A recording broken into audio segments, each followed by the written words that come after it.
Om Shanti. Spark audio book का नाम है प्रजातंत्र से राजतंत्र, पार्ट 12। सतयुग की क्रमानुसार राजगद्दियां और जन्म। बाबा ने सतयुग त्रेता की राजाई और उसकी राज व्यवस्था के विषय में अनेक प्रकार से ज्ञान दिया है। ऐसे ही सतयुग त्रेता की राजगद्दियों और सतयुग त्रेता में आत्माओं के जन्मों का भी राज भी बताया है।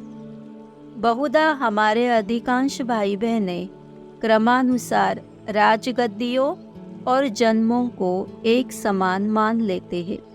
यथा अधिकतर भाई बहनों के मुख से सुनने को मिलता है कि सतयुग में आदि से आने वाली आत्मा के 8 जन्म होंगे और सतयुग में 8 राजगद्दियां चलती है।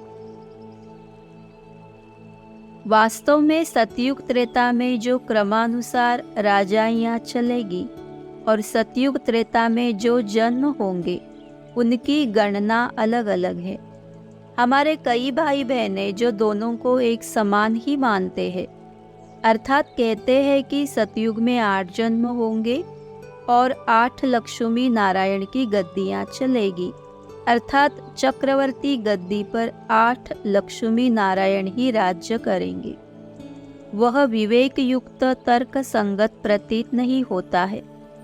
इस संबंध में एक व्यक्ति की आयु और उसके शासनकाल के विषय में आप विचार करें तो दोनों का समान होना संभव नहीं है।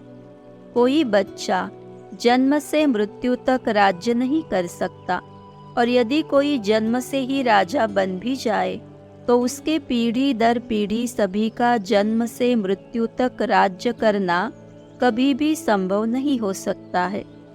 इसीलिए सतयुग में चलने वाली समानांतर 8 राजाइयों की हर एक गद्दी पर 18 से 21 राजाएं क्रमानुसार राज्य करेंगे, परंतु वहां पहली राजाई में आने वाली हर आत्मा के जन्म 8 ही होंगे, क्योंकि वहां आयु बड़ी होगी। अब इस तथ्य पर बुद्धि से विचार करके देखें कि क्या ये संभव है। क्या कोई बच्चा जन्म लेते ही गद्दी पर बैठ जाएगा, और यदि बैठ भी जाए तो क्या वह मृत्यु तक राज करता रहेगा, और यदि करता भी रहे तो उसका जो बच्चा पैदा होगा तो वह कब गद्दी पर बैठेगा, और पहले वाले का राज्य करने का समय कितना होगा और बच्चे का राज्य करने का समय कितना होगा। इस तथ्यों पर विचार करने के बाद हमारा विवेक कहता है कि सतयुग के आदि में आने वाली आत्मा के सतयुग में 8 जन्म तो होंगे, परंतु सतयुग में एक राजाई में गद्दियां कम से कम 18 से 21 तक चलेगी। अब प्रश्न उठता है कि बाबा ने जो कहा है कि सतयुग में 8 गद्दियां चलती है, उसका राज क्या है। बाबा ने यह भी कहा है कि सतयुग में एक ही राजा नहीं होगा, उसके समकक्ष और भी राजाएं होंगे।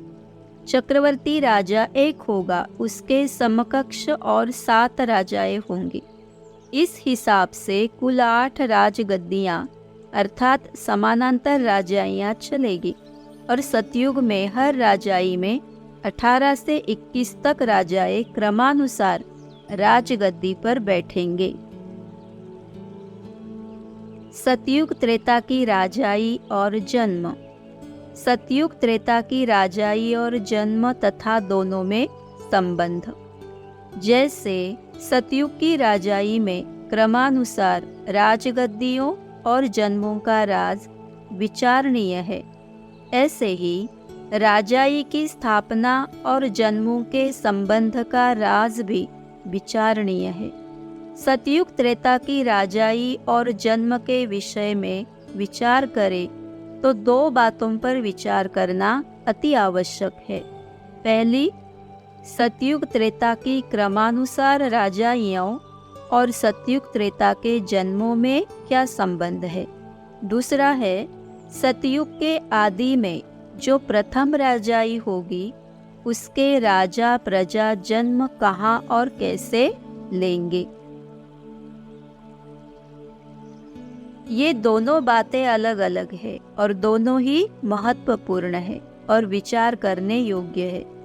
सतयुग की प्रथम राजाई में जन्म लेने वाले राजा महाराजाएं किसी राजा के घर में जन्म लेंगे और राजाई उनसे वर्षे में लेंगे या साधारण घरों में जन्म लेंगे और उनके द्वारा सतयुग की प्रथम राजाई की स्थापना होगी।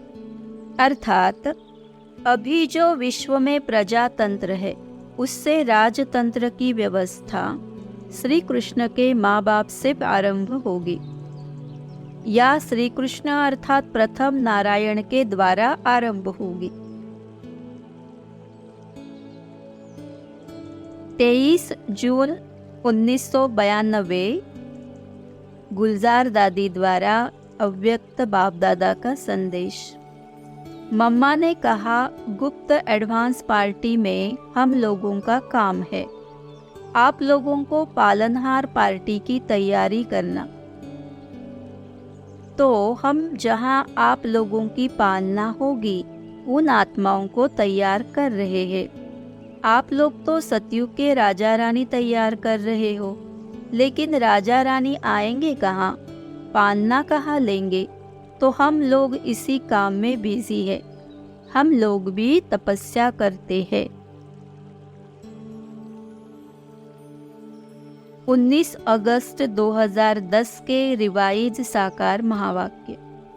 पद कृष्ण का ऊंच कहा जाएगा, बाप का सेकंड क्लास का पद है, जो सिर्फ निमित्त बनते हैं कृष्ण को जन्म देने के।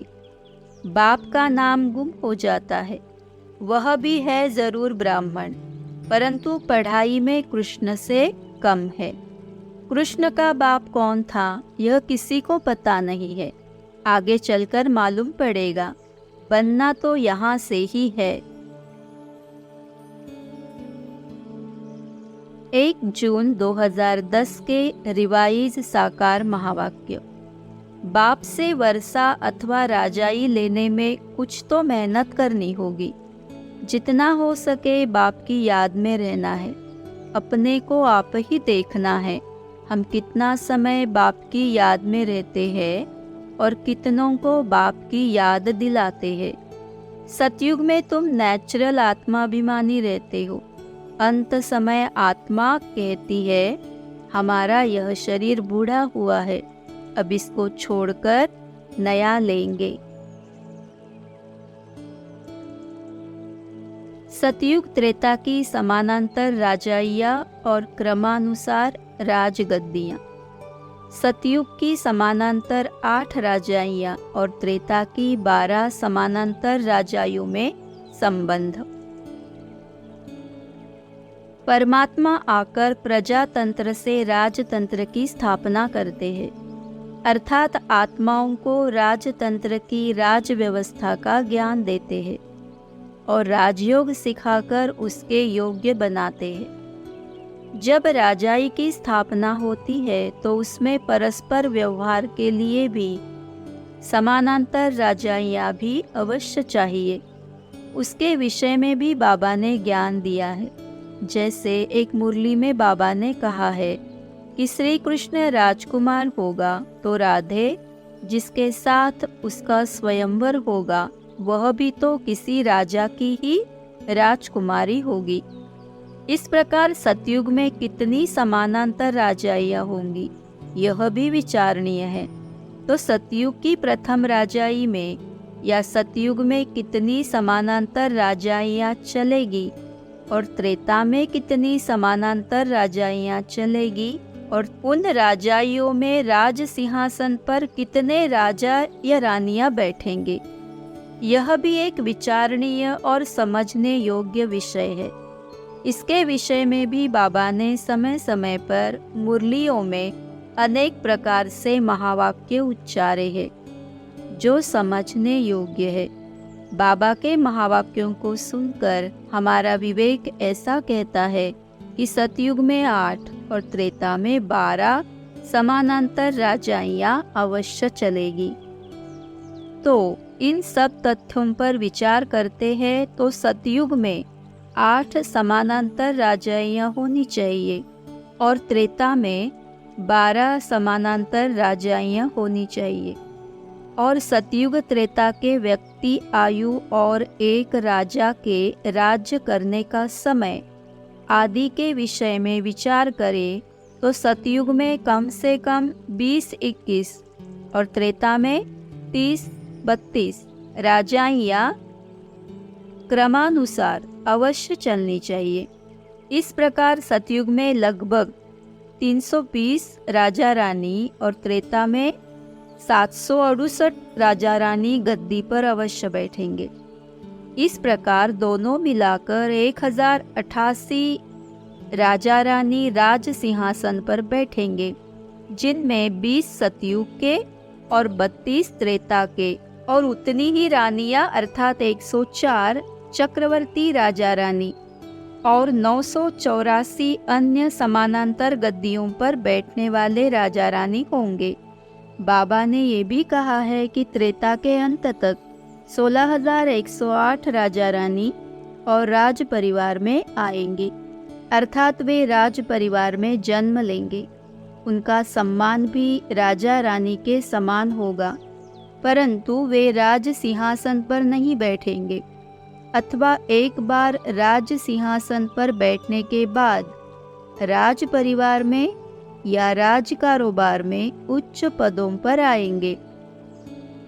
इन सब बातों के आधार पर ही बाबा ने कहा है कि सतयुग आदि से त्रेता अंत तक 16,108 आत्माएं राजाई में या राज परिवार में आएंगे। 31 मई 2010 के रिवाइज साकार महावाक्य। मनुष्यों को यह भी पता नहीं कि देवी देवताओं को यह राज्य किसने दिया। आज से 5000 वर्ष पहले इन लक्ष्मी नारायण का राज्य था। 2500 वर्षों तक देवताओं की डिनाइस्टी चली। उनके बच्चों ने भी राज्य किया। Lakshmi Narayan the first the second ऐसे चला आता है। प्रश्न है, सतयुग में 8 समानांतर राजाइयाँ होती है और त्रेता में 12 समानांतर राजाइयाँ चलती है, तो 8 से 12 कैसे होती है? अर्थात किस राजा के 2 पुत्र होते हैं, तो उनमें से कोई नई राजाई स्थापन करता है या प्रजा में से कोई अपनी राजाई स्थापन कर लेता है। सतयुग की राजाई और सिंहासन रूढ़ होना प्रथम राजाई में और बाद में। बाबा ने कहा है कि सतयुग में जब श्री कृष्ण सिंहासन पर बैठेगा, स्वर्ग की आदि होगी, तो उस समय कोई भी कलयुग का अर्थात विकारी बीज से पैदा हुआ नहीं रहेगा। साथ ही बाबा ने ये भी कहा है कि श्री कृष्ण को उनके माँ बाप राज तिलक देकर राज सिंहासन पर बिठाएंगे। तो विचारणीय है, उनके माँ बाप तो विकारी बीज से ही पैदा हुए होंगे, क्योंकि योग बल की संतान को जन्म देने की प्रथा तो श्री कृष्ण के जन्म से ही आरंभ होती है। यह भी विचारणीय है कि श्री कृष्ण और राधे और उनके समानांतर राजाएं कैसे सिंहासन पर विराजमान होंगे।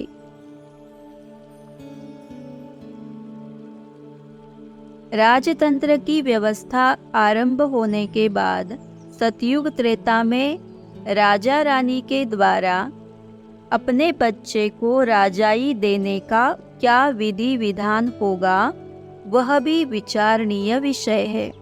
सतयुग में हर राजा को और प्रजा में भी हर युगल को एक बच्चा और एक बच्ची अवश्य होगी। इसीलिए राजा को युवराज क्राउन प्रिंस के विषय में कोई चिंता नहीं होती है। ऐसे ही त्रेता में भी हर राजा को एक बच्चा और एक बच्ची अवश्य होंगे। हो सकता है कि त्रेता में किसी राजा को 2 बच्चे भी होते हो, जिसके कारण सतयुग में जो 8 समानांतर गद्दियां चलती है वे 12 हो जाती है। जिस राजा को 2 पुत्र होते होंगे तो दूसरा नई राजाई स्थापन कर लेता होगा, क्योंकि वहाँ लोभ मोह तो होता नहीं है और साधन संपत्ति अथाह होती है। आयु बड़ी होती है परंतु किसी में लोभ मोह नहीं होता है। इसीलिए युवराज के योग्य होने पर राजा स्वतः उसको राज सिंहासन पर बिठाकर स्वयं तटस्थ हो जाते होंगे, अर्थात वानप्रस्थ ले लेते होंगे। इन सब के विषय में बाबा ने भी कहा है कि वहाँ चलकर देखेंगे कि क्या होता है और क्या होगा। अभी चिंता करने की आवश्यकता नहीं है। ये तो राज समझने के लिए सहज विचार किया जाता है। सतयुग की राजाई और कलयुग की राजाई का तुलनात्मक अध्ययन। बेहद की बादशाही और हद की बादशाही में अंतर और समानताएं। सतयुग त्रेता में एक धर्म, एक चक्रवर्ती राजाई, एक भाषा, एक मत, परस्पर सौहार्द होता है। भले अन्य राजाइयाँ भी होती है परंतु वे सब एक चक्रवर्ती राजा के साथ एक मत होकर संबंध रखते हैं, जिसकी राजधानी वर्तमान भारत में होती है। जबकि द्वापर कलयुग की राजाई में अनेक धर्म, अनेक राजाइयाँ, अनेक भाषाएं, परस्पर भेदभाव होता है। सतयुग त्रेता में राजा रानी दोनों साथ में राज सिंहासन पर बैठते हैं। दोनों को समान अधिकार होते हैं और दोनों को 2 ताज होते हैं। राजा रानी में परस्पर प्रेम भाव होता है, इसीलिए अधिकार के लिए किसी प्रकार का मतभेद नहीं होता है। द्वापर कलयुग में समाज पुरुष प्रधान हो जाता है, जिसके कारण राजा राज सिंहासन पर बैठता है परंतु रानियां साथ में नहीं बैठती है। कब कब किसी राजाई में रानियां भी राज सिंहासन पर बैठी है परंतु वे राजा के उत्तराधिकारी न होने के कारण या किन्हीं विशेष परिस्थितियों में बैठी है। सतयुग त्रेता की राजाई में धर्म सत्ता और राज सत्ता एक राजा के हाथ में ही होती है, इसीलिए वहाँ धर्मात्मा, महात्मा आदि का कोई भेद नहीं होता है।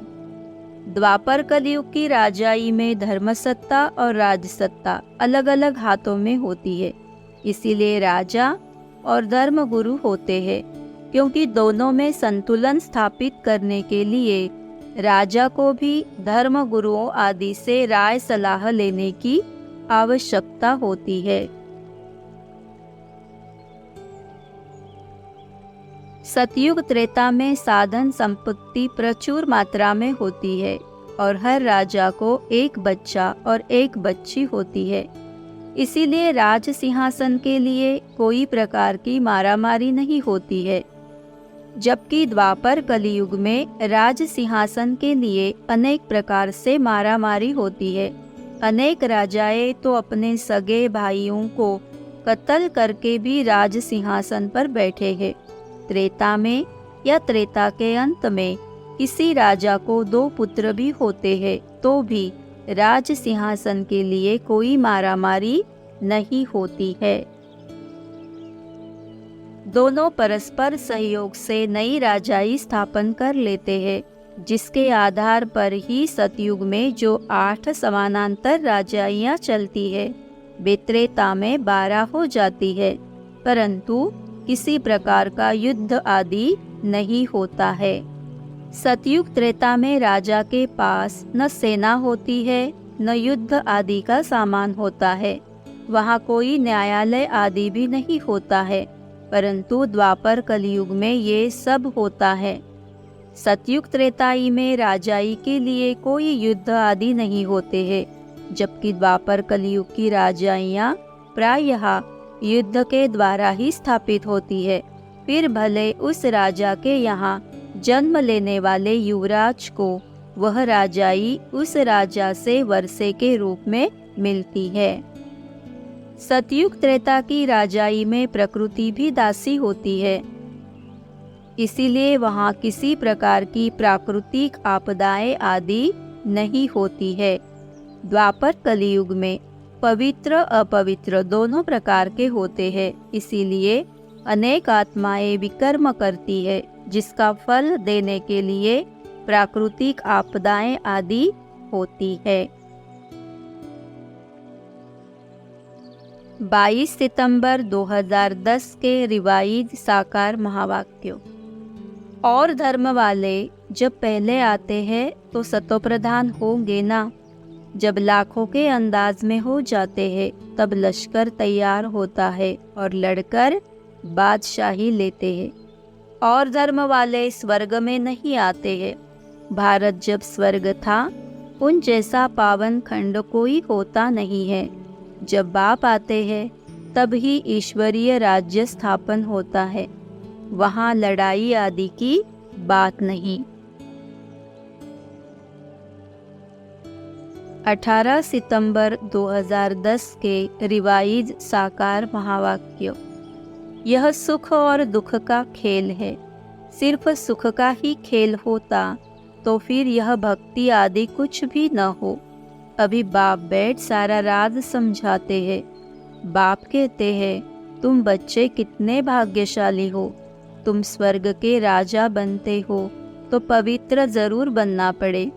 सतयुग त्रेता में जिनका राज्य था उनका ही फिर होगा, बाकी सब पीछे आएंगे। 23 जून 2010 के रिवाइज साकार महावाक्य। बच्चे जरा ख्याल तो करो कैसे यह खेल की रचना है। तुम सिर्फ बाप को याद करते हो और स्वदर्शन चक्रधारी बनने से चक्रवर्ती राजा बनते हो।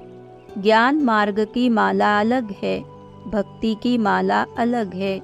रावण की राजाई अलग है, उसको रात कहा जाता है। तुम्हारी राजाई अलग है, उसको दिन कहा जाता है। 14 जून 2010 के रिवाइज साकार महावाक्य। बाप गुप्त में आकर तुम बच्चों को गुप्त में बादशाही देते हैं। गाया जाता है गुप्त दान महापुण्य। 2-4 को मालूम पड़ा तो उसकी ताकत कम हो जाती है।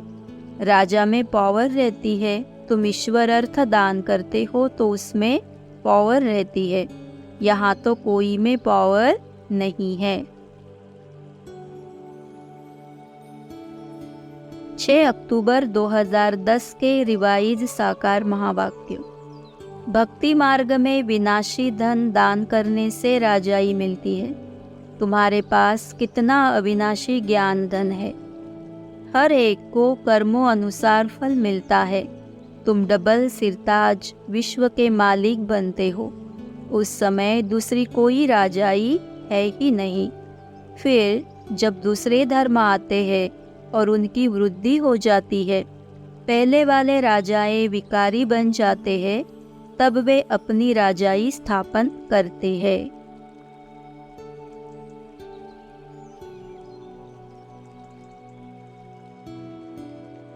ओम शांति।